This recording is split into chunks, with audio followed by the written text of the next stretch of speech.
Hi, it's Rebecca Page and I want to introduce to you our latest sewing pattern this Christmas, the Drawstring Pouch.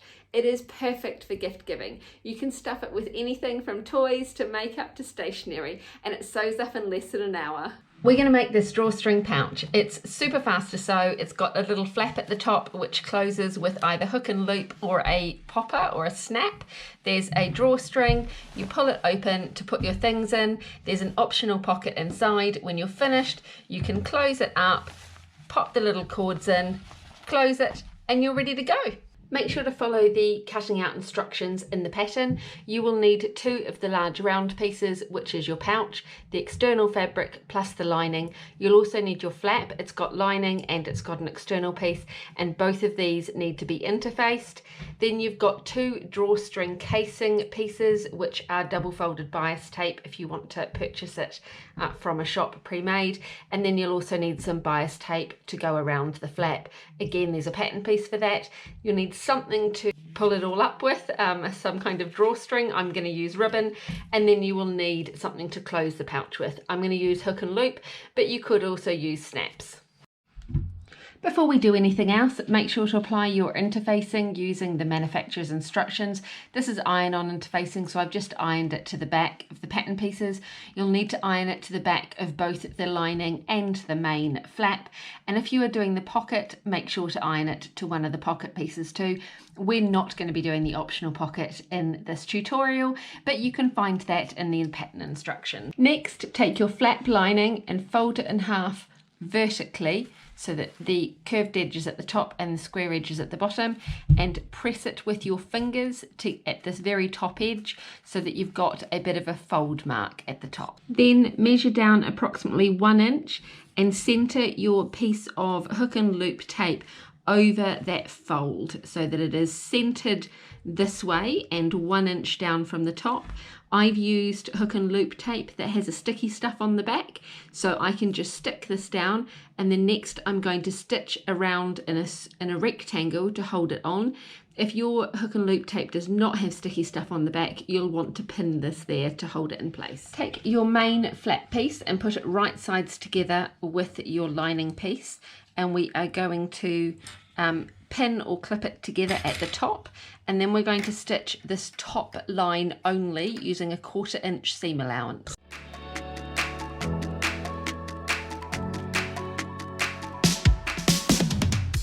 Once you've pressed this so it's nice and crisp at the top, we're going to pin or clip both layers together, and we're going to stitch all the way around this curved edge using a just under a 1/4 inch seam allowance. Technically we use basting stitches for this, which is long loose stitches that you can remove later, but if you sew just under 1/4 inch, it will get hidden inside the bias tape and it won't be seen anyway, so you can just use a normal stitch. Next up, grab your flap bias tape. If you've cut all 3 pieces out of the same fabric, it will be the shortest one, so compare it to the others and check that you've got the right one before we use it. And then what I want you to do is to fold it in half and find the center point and mark that by putting a pin through it. Then we are going to do the same thing with the top of the flap again. If you can see your fold from earlier, great. If not, mine has pressed out.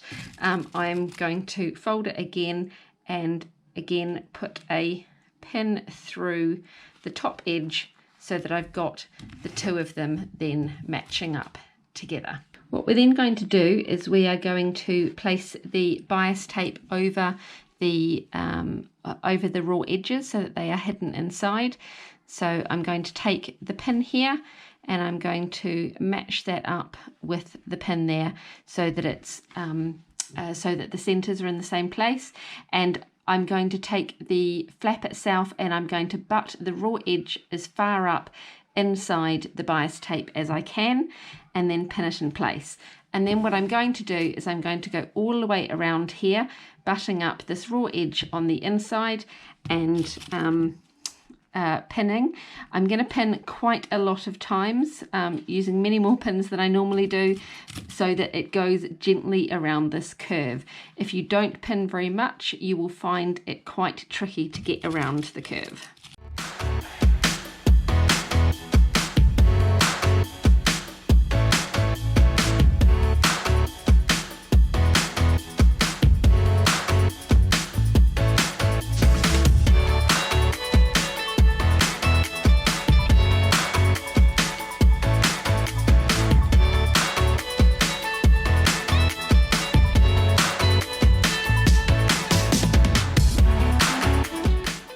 the bias tape excess off approximately 1/2 inch over the edge, and we're going to cut on both sides.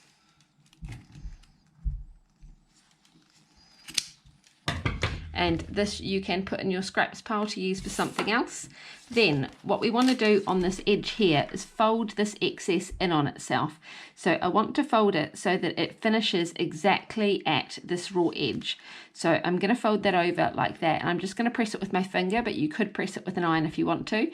Sometimes you'll find these little corners here will poke out and be visible underneath like that once you fold it down. So I'll show you what that would look like. So if you find it's doing this and you can see this little raw edge, before you tuck it in, make sure to just fold these in a little triangle like so that they are hidden underneath. And it is the lining side, this flap is going to be, this top bit will be hidden, but it's on the external part of it where it'll be visible. So I'm most interested about having this little corner bit pinned down from this side here. And I'm going to do the same on the other side. Fold this over so that it finishes at the edge of the flap, and then from the front, the external part, I'm going to just fold that little corner in. I've got some thread sticking out which I'll trim off in a moment, and then I'm going to pin that so that it is held. And then I'm going to stitch close to this folded edge all the way around the outside. I do recommend that you stitch from the top of the flap in your machine so that you can see it nice and clearly as you're stitching to get it nice and even.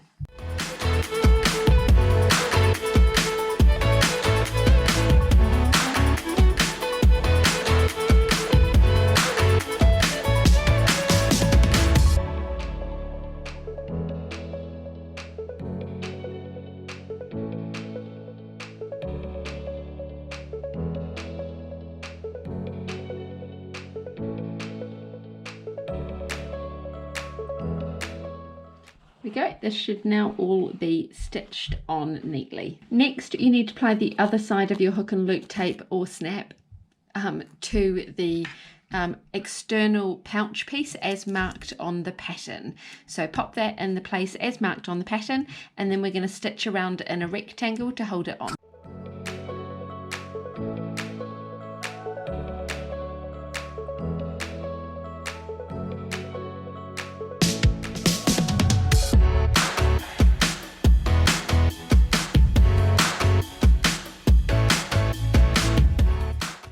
We're now going to attach the flap to the external pouch piece. There are markings where to stitch it to on the pattern piece, but to double check, fold it in half. Your hook and loop or snap will be down this end. We're going to attach it at the opposite end. Fold it in half and give it a little press, and just make sure that your pattern marking is centered over that piece there. And then we're going to place the pouch on as per the pattern marking on the pattern and pin it in place. You'll find the flap is about halfway down. Half of it is on the pouch and the other half is not. Once you've got it in the correct place, we are going to pin it in place, and then we're going to stitch a very small narrow rectangle, a long thin rectangle along the bottom of the flap to hold it in place. Right, we're going to start part way down the flap. We're going to stitch all the way down, across, back up, across and back down. You can stitch it whatever width you would like. I'm going to do mine about 1/4 inch wide.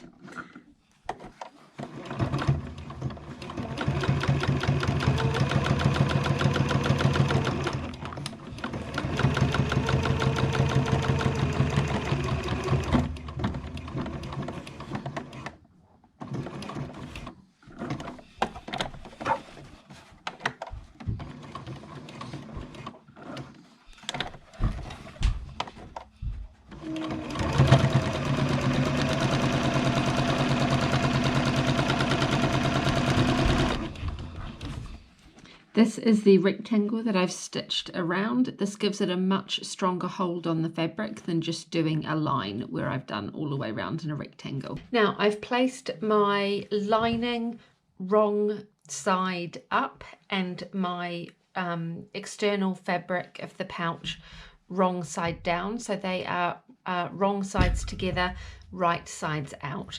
And what we're going to do now is clip or pin all the way around the outside, and then we're going to stitch that using just less than 1/4 inch seam allowance, just like we did around the edge of the flap, and then we will put the drawstring casing around the edge.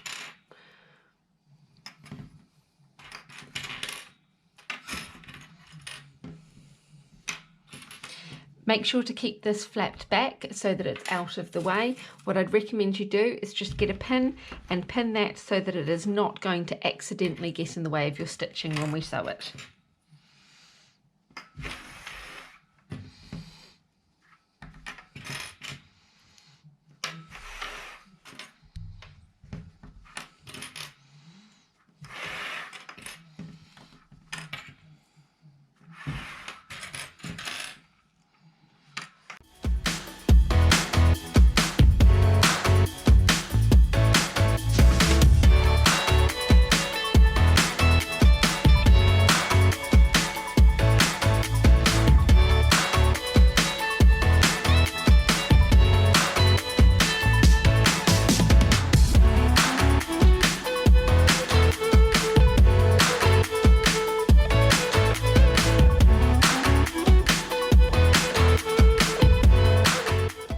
Something to note is if you have done the inside pocket, the optional pocket in the lining as per the pattern, that needs to be orientated so that it is at the top with the flap sticking out over here.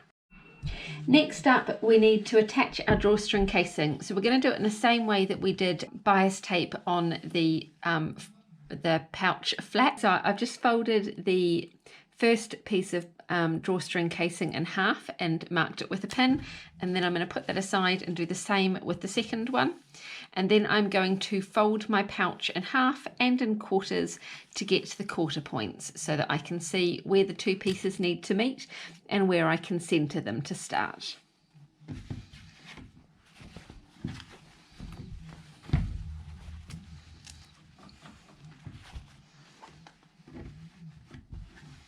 You will find this halfway marking on the pattern piece as well.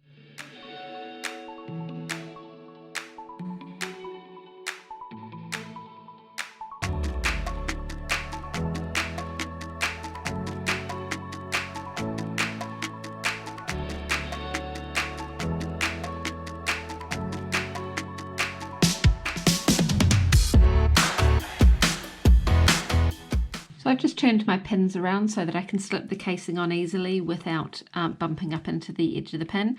Now this time, instead of going all the way in, I'm just going to slip the casing halfway, slip the pouch halfway into the casing. That gives me some room in here to have less seam allowance and more space for your drawstring cord. And then I'm going to pin or clip it in place, and I'm going to go around the casing exactly like we did with the pouch to then pin it on.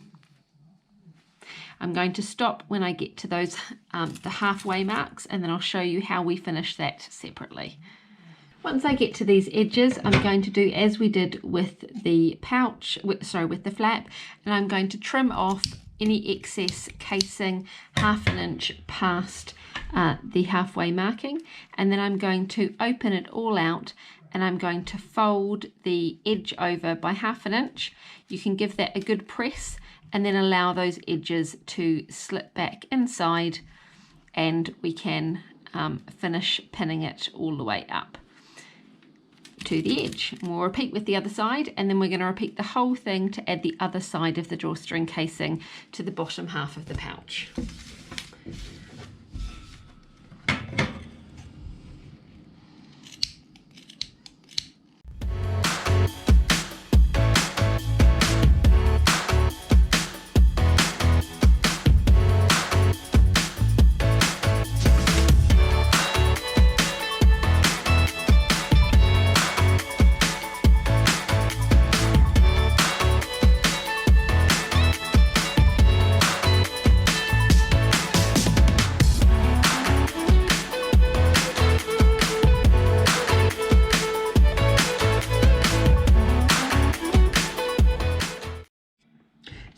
have drawstring casing pinned all the way around the pouch, and then at the sides you've got a gap to feed in your drawstring. What we're going to do now is stitch close to this folded edge all the way around in a continuous circle.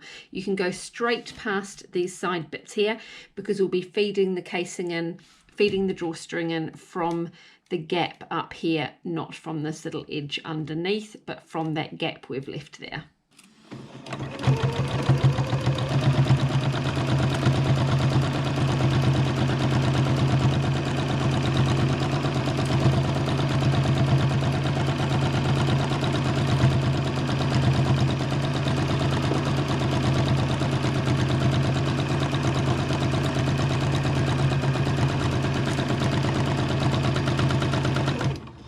Now, if you have fabric that you know frays easily, mine does not, it's a quilting cotton, but if you do have fabric that frays easily, you could do a second row of stitching just over here, just ever so slightly away from the first row of stitching, still leaving enough room to insert your drawstring, but giving it more security and making sure that it doesn't fray when you're pulling the drawstring and you're moving it all around as you're scrunching it in and out. So this is the finished drawstring pouch now. We just have to add the drawstring. I'm using ribbon as my drawstring, but if you are doing particularly the larger pouch, you might want to use something that's pretty sturdy, like actual drawstring. I'm going to thread this through and then I'm going to cut it to length afterwards. If you have not quite as much, what you can do is lay it around the outside and cut it approximately to length before you start feeding it through. But since mine is on a reel, I don't really want to waste any if I don't need to, so I'm going to leave it on the reel and thread it through exactly like this. Now, because I know this is ribbon, and having used this ribbon before, while it doesn't look like it frays, once you pull on it a bit at the end it can do. I'm going to just fold mine over a few times before I put a safety pin through it. You can use safety pin or you can use an elastic threader, whatever you would like to pull it through. Just make sure that whatever you use is not going to be wider than these little gaps at either end, because it will need to be able to go through both of those. So I'm going to feed it through now, and then I'm going to trim it to length once I've got it all the way through. Now, if you are using toggles, there are instructions in the pattern how to attach your toggles. I'm going to just show you how to trim it off and tie it in a knot. Now, once you get it all the way through, pull it through a little bit so that you've got a wee bit of space with it. And then we want to smooth out the whole thing so that it lays flat, and give it a little bit of excess in the gap on the opposite side as well. So my pouch now is almost flat. I want to get it completely flat, and then I'm going to come to this hole here and I'm going to find the ribbon and I want to pull some of it through. So I don't want the half that I've flattened out, I want to keep flat, but I just want to give it a little bit of excess so that if I ever open the pouch completely, all of the ribbon hasn't disappeared back in, which would make it quite tricky to then pull to close. So I just want to make life easy for myself. And then what I'm going to do on this side is I'm just going to tie a little knot so that I know that is the edge, and that will be nice and easy for me to then grab as I pull it shut. So that's one side, and then it's now lovely and flat. And then on the other side, I'm going to cut my ribbon, and now I've got very little excess that I've not used, and I'm going to tie these together, and you can tie them however you would like. This is our finished drawstring pouch. You've got a lovely big space to put things here. If you have done the pocket from the pattern instructions, it will be sitting about here, and then on the other side we have our little flap, and the way that we're going to use it is we're going to pull these bits tight and it'll come up into a little thing, and then we'll close it.